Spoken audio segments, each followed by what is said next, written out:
Darwin. Bonjour, un nouveau tutoriel sur Illustrator CS6. Je voulais vous présenter un outil qui est apparu avec la version précédente, qui est l'outil largeur. Je vais créer un nouveau document.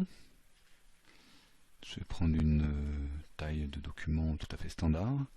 Alors cet outil largeur s'utilise donc sur un tracé vectoriel. Je vais commencer donc par créer mon tracé vectoriel. Je vais zoomer dessus pour qu'il soit à peu près visible.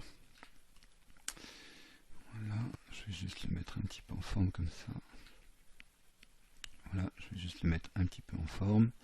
Et donc, je vais utiliser cet outil largeur qui se trouve à peu près, vous voyez, à la moitié de votre palette d'outils. Alors, cet outil largeur va nous permettre de modifier la graisse, donc la largeur, l'épaisseur de notre tracé vectoriel. Par défaut, cette graisse est de 1 point.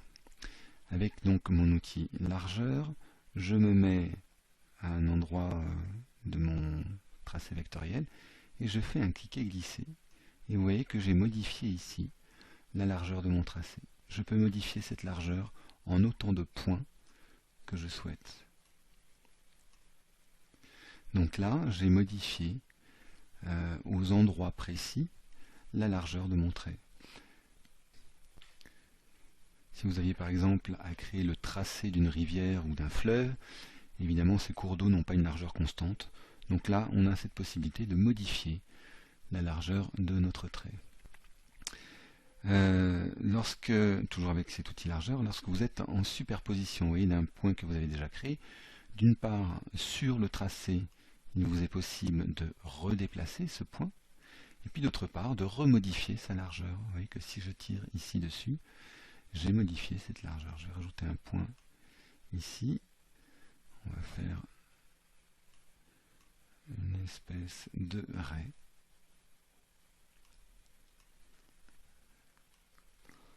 Voilà, ça ressemble plus ou moins à une raie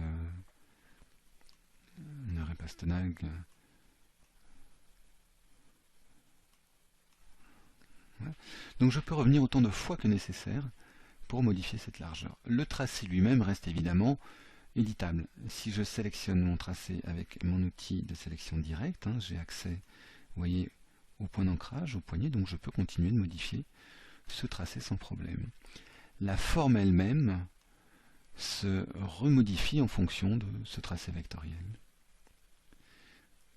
Vous voyez, elle s'adapte. Je suis en train de faire nager ma raie.